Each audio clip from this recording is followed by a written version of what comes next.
Hello friend, my name is Prashant Chide and today we are going to discuss about the namespace in the Kubernetes. So we will see that what exactly the namespace, and when we create the namespace what exactly the benefit we will get out of that. That is something we are going to explore today. So stay tuned. So first thing first, we will try to understand what exactly the namespace. So what is the definition of the namespace? So namespace is nothing but the logical and the virtual cluster within a physical cluster of the Kubernetes cluster, and that can be provide a scope for the resources such as pods, your services and volume. So let's try to understand in deep, and before trying to understand why we require the namespace, we will try to understand that what exactly problem it is going to be solved.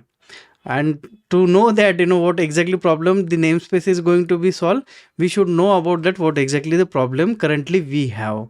So let's discuss about that. तो चलो अभी हम problem देखेंगे। अगर name space अगर Kubernetes में नहीं रहता था तो हमें किन किन चीज़ों का प्रॉब्लम फेस करना पड़ता था, उसके बारे में हम डिस्कस करेंगे। तो उसको हम हमारे पर्सनल लाइफ से हम पहले कंपेयर करके देखेंगे।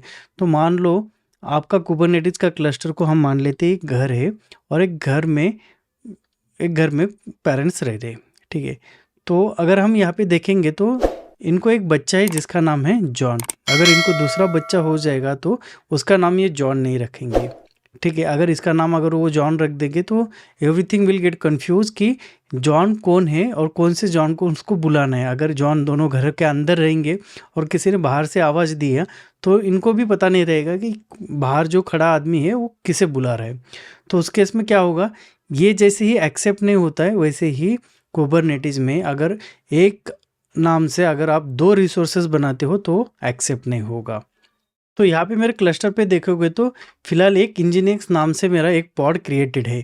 अगर मैं नया पॉड उसी नाम से अगर क्रिएट करने जाऊँगा तो मुझे यहाँ पे डेफिनेटली एरर आएगा, और ये एरर बताएगा कि इंजीनियर्स नाम से एक रिसोर्स ऑलरेडी एग्जिस्ट है तो आप नया नहीं बना पाओगे। So this is what the first problem कि हम एक नाम से दो रिसोर्सेज क्रिएट नहीं कर सकते। मगर मान लो अभी मुझे एक ब्लू ग्रीन डिप्लॉयमेंट करना है, एक ही एप्लीकेशन है तो एक ही एप्लीकेशन को ब्लू ग्रीन डिप्लॉयमेंट में अगर डालना है तो रिसोर्सेज के नाम तो सेम ही होंगे, मगर वो एक ही हम डिफ़ॉल्ट नेम स्पेस में अगर उसे क्रिएट करेंगे हम तो उस केस में क्या होगा, वो राइट हो जाएगा, it's not going to be work. तो हमें उस चीज़ों को अचीव करना है तो हमें क्या करना पड़ेगा, दो नेम स्पेस बनाने पड़ेंगे, और उस हिसाब से हमें ब्लू रिसोर्स ग्रुप में ब्लू वाली प्रिंट वाली जो भी है एप्लीकेशन डिप्लॉय करना पड़ेगा, वैसे ही ग्रीन डिप्लॉयमेंट में जो भी रनिंग है उसको हमें डिप्लॉय करना पड़ेगा। तो इस तरीके से हम इन दोनों रिसोर्सेज को आइसोलेट कर सकते हैं। That's the one. Now will discuss about the next problem. तो चलो हम सेकंड प्रॉब्लम को यहाँ पे देखेंगे। मान लो एक घर है तो एक घर में कुछ लोग रह रहे हैं, तो कुछ लोग रह रहे हैं तो किसी को पता नहीं है कि कौन सी चीज़ किसे यूटिलाइज करनी है, तो वो कैसे अपने अपने मन से उस घर में रहेंगे। कोई भी रूम कोई भी यूटिलाइज करेगा, कोई भी चीज़ कोई भी कभी भी उठा के लेके जाएगा, और ऐसा कोई भी नहीं चाहता। हम हमारे खुद के घर में भी नहीं चाहते कि कोई भी कौन सी भी चीज़ आपकी उठा के लेके जाए। तो उस केस में होगा क्या कि हमें उसके ऊपर अगर रिस्ट्रिक्शन लगाना है तो हमें डिवाइड करना पड़ेगा कि भाई ये इस रूम में ये रहेगा आदमी, दूसरे रूम में कोई और रहेगा, तीसरे रूम में कोई और रहेगा। कॉमन जो एरिया है उसे कैसे यूटिलाइज करना है वो हम डिफाइन करेंगे। Same way in the Kubernetes, अगर नेम स्पेस कंसेप्ट अगर नहीं रहती थी तो मान लो कुछ टीम ए और टीम बी काम कर रही है इस पर्टिकुलर क्लस्टर के ऊपर जो भी एप्लीकेशन डिप्लॉय कर रही है। मान लो टीम ए ने कुछ डिप्लॉय कर दिया तो टीम बी को भी उस पर्टिकुलर चीज़ के ऊपर एक्सेस रहेगा। तो वो क्या कर सकता है, एक तो कुछ रिसोर्सेज को ओवरराइट कर सकता है या फिर गलती से डिलीट भी कर सकता है, और ये कोई नहीं चाहेगा कि आपने इतनी मेहनत करके कोई एप्लीकेशन बनाया और कि कोई और आके उसे डिलीट कर जाए। तो ये एक्सेस लेवल अगर बनाना है तो उसके लिए भी हम नेम स्पेस अगर क्रिएट करेंगे तो we can isolate the access, यानी कि अगर टीम ए है और टीम ए का कोई नेम स्पेस है तो उसको उस पर्टिकुलर नेम स्पेस के ऊपर ही हम एक्सेस दे देंगे, यानी कि ए वाला नेम स्पेस एक्सेस कर पाएगा। बी वाला अगर आके ए वाले का नेम स्पेस यूटिलाइज करने जाएगा तो उसको एक्सेस ही नहीं रहेगा। तो उस केस में no one can overwrite it, no one can delete it. Okay, ये हमारा भी प्रॉब्लम सॉल्व हो गया।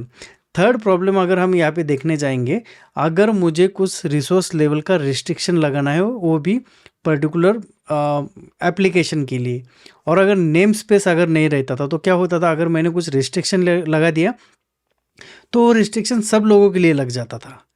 मगर अगर नेम स्पेस वहाँ पे रहेगा और वहाँ पे अगर मैं रिस्ट्रिक्शन कुछ वहाँ पे प्लेस कर देता हूँ तो वो रिस्ट्रिक्शन क्या हो जाएगा, उस पर्टिकुलर नेम स्पेस के लिए रहेगा।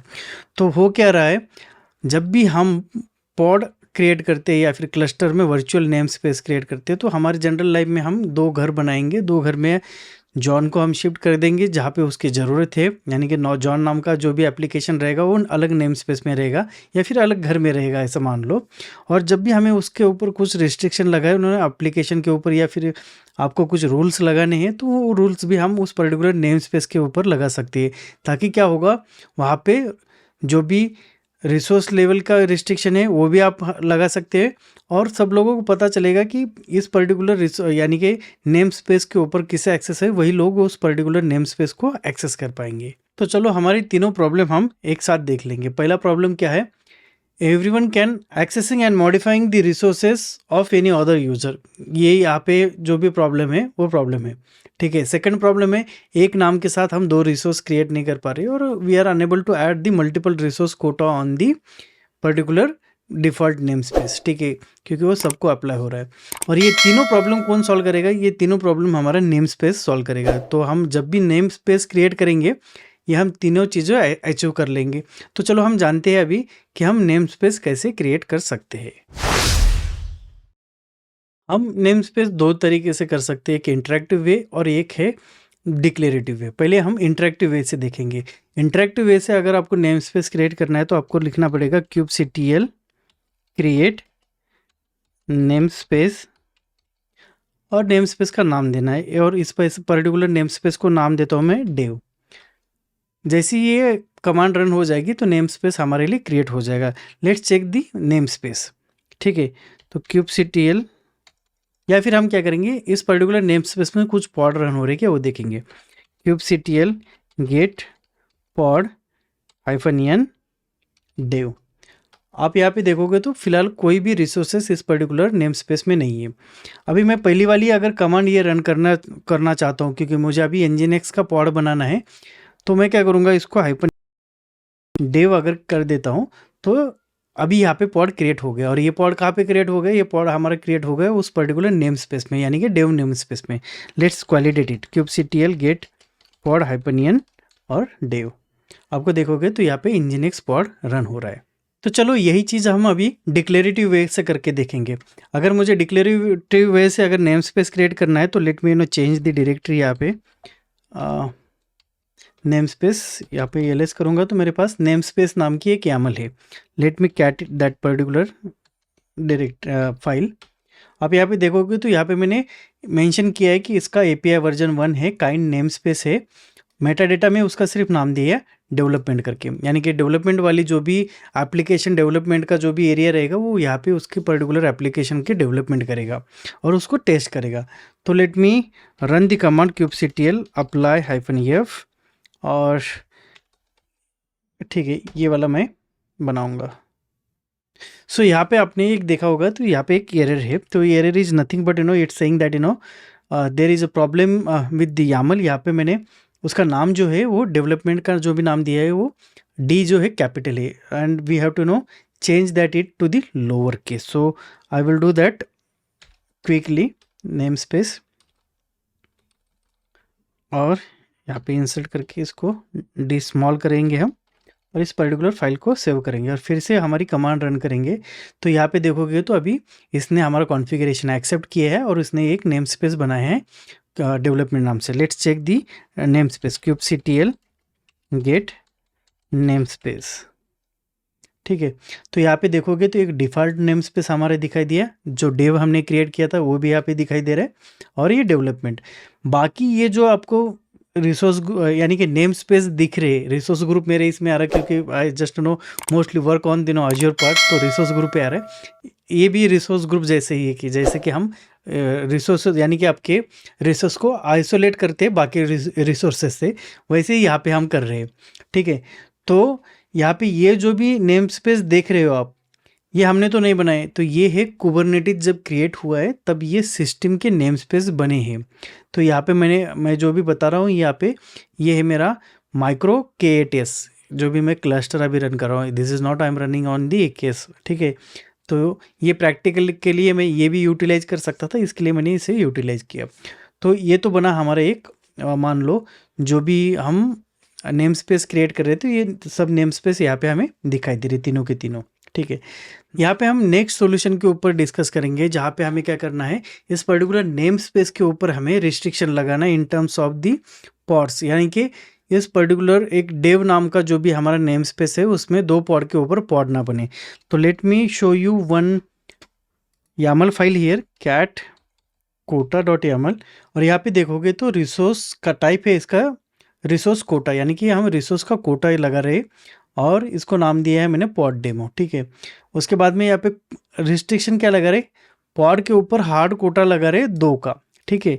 So let me run the command kubectl apply-f और फाइल का नाम, उसके बाद में नेम स्पेस डे वाला, ठीक है।